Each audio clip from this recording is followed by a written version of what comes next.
ആനകളെ അലങ്കാരമായി കണ്ടിരുന്ന നമ്മുടെ നാട് ഇപ്പോൾ ആനക്കലിയിലും ആനകളോടുള്ള കലിയിലും നിന്ന് തിളയ്ക്കുകയാണ്.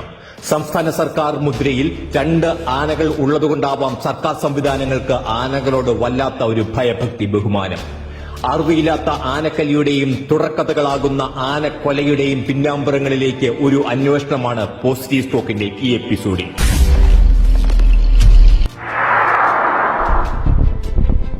പ്രാണരക്ഷാർത്ഥം അയൽവാസിയുടെ വീട്ടുമുറ്റത്തേക്ക് ഓടിക്കയറിയ അജീഷ് എന്ന യുവകർഷകനെ കാടുവിട്ടെറിഞ്ഞ് കാട്ടാന ചവിട്ടിക്കൊലപ്പെടുത്തിയിട്ട് 3 ദിവസം പിന്നിട്ടിട്ടും മയക്കുവെടിയേറ്റതുപോലെ വനം വകുപ്പും സർക്കാർ സംവിധാനങ്ങളും മെല്ലെപ്പോക്ക് തുടരുകയാണ്.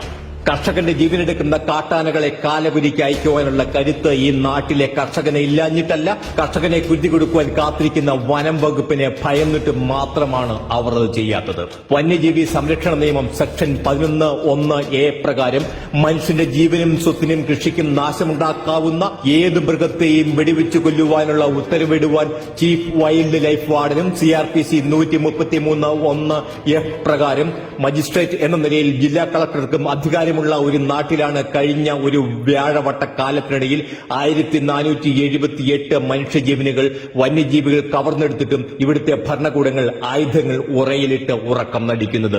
കഴിഞ്ഞ ദിവസം ദീപിക ദിനപത്രം മുഖപ്രസംഗത്തിൽ പറഞ്ഞതാണ് വാസ്തവം. വന്യജീവി ആക്രമണങ്ങളിൽ നിന്നും രക്ഷിക്കുവാൻ ഈ സർക്കാരിനോട് പറയുന്നതിലും ഭേദം കൊല്ലരുത് എന്ന് വന്യമൃഗങ്ങളോട് അഭ്യർത്ഥിക്കുന്നതാണ്.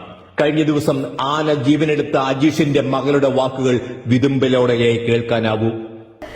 എന്റെ ഡാഡിക്ക് സംഭവിച്ചവർക്ക് ഇനി ഒരു മനുഷ്യർക്ക് പറ്റാൻ പാടില്ല. വയനാട്ടില് ഞാൻ കരഞ്ഞ എത്ര വേറൊരു കൊച്ചു ഇനി കരയാൻ പാടില്ല. കാട്ടിൽ എത്രോളം ഭക്ഷണങ്ങൾ കിടക്കുന്നു ആ കാട്ടാനയ്ക്ക്. വെള്ളമില്ലേ, പിന്നെ എന്തുകൊണ്ട് കാട്ടാൻ ഇവിടെ വന്നു? കഴിഞ്ഞ കുറെ വർഷങ്ങളായി കാട്ടാനകൾ കൊന്നുതള്ളിയ നിരാലംബരായ കർഷകരെ പറ്റി ഒരു ആകുലതയുമില്ലാത്ത ആന ഫാൻസ് ആർക്കു വേണ്ടിയാണ് തിളയ്ക്കുന്നത് എന്നറിഞ്ഞുകൂടാ. കഴിഞ്ഞ ദിവസം തണ്ണീർക്കൊമ്പൻ എന്ന ഒരാന ചത്തപ്പോൾ കണ്ണീർ വാർത്ത് അനുശോചന പ്രമേയവും പാസാക്കി 5-അംഗ അന്വേഷണ കമ്മീഷനെ നിയമിച്ച നിയമ സംവിധാനങ്ങൾ വീടിന്റെ ഗേറ്റ് ചവിട്ടിപ്പൊളിച്ച് അതിക്രമിച്ച് അകത്ത് കയറി 4 പിഞ്ചു കുഞ്ഞുങ്ങളുടെ മുമ്പിലിട്ട് ഒരാളെ ചവിട്ടിക്കൊന്നിട്ടും അവർ വന്യമായ നിസ്സംഗത തുടരുകയാണ്. നിരവധി കർഷകരുടെ ജീവനെടുത്ത അരിക്കൊമ്പനെ എഴുന്നള്ളിക്കുവാൻ പൊതു ഖജനാവിൽ നിന്നും 80 ലക്ഷം ചെലവഴിച്ചപ്പോൾ ആന ചവിട്ടിക്കൊന്ന അജീഷ് എന്ന യുവ കർഷകന്റെ ജീവന് സർക്കാർ വിലയിട്ടത് വെറും 10 ലക്ഷം മാത്രം. റേഡിയോ കോളർ ഒരു ആഭരണം പോലെ അഭിമാനത്തോടെ കഴുത്തിൽ അണിഞ്ഞുകൊണ്ട് ആനകൾ വനപാലകരെ നോക്കി വെല്ലുവിളിച്ചുകൊണ്ട് കൊലവിളികൾ തുടരുന്നു ഈ നാട്ടിൽ.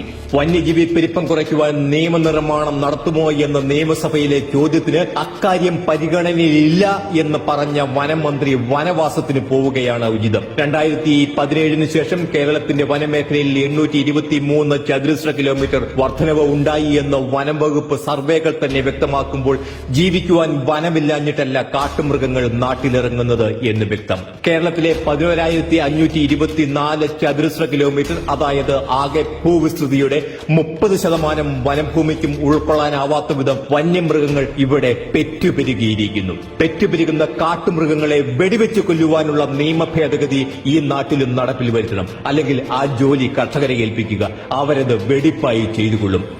വന്യമൃഗങ്ങള് വനത്തിൽ കഴിയേണ്ടതാണ്. ജനങ്ങൾക്ക് അവരുടെ കൃഷിയിടത്തിലും അവരുടെ ജീവിത സാഹചര്യങ്ങളിലും സുരക്ഷിതമായി ജീവിക്കുവാനുള്ള അവകാശമുണ്ട്. ഈ നാട്ടിലെ കർഷക സമൂഹത്തെ വന്യമൃഗങ്ങൾക്ക് കുരുതി കൊടുത്തുകൊണ്ട് വനവിസ്തൃതി വർദ്ധിപ്പിക്കുവാൻ ആരുടെയൊക്കെയോ അച്ചാരം വാങ്ങി കർഷകരെ ഒറ്റുകൊടുക്കുവാനുള്ള ഗൂഢതന്ത്രങ്ങളുടെ ഭാഗമാണ് ബന്ധപ്പെട്ടവരുടെ നിസ്സംഗത എങ്കിൽ ജനം നിയമം കയ്യിലെടുക്കുന്ന കാലം ഒട്ടും വിദൂരത്തല്ല. അതെ, വീണ്ടും പറയുന്നു, ഈ ആനകളും ഈ വനപാലകരും ഈ നാടിന് ഭാരമാകുന്നു. നന്ദി.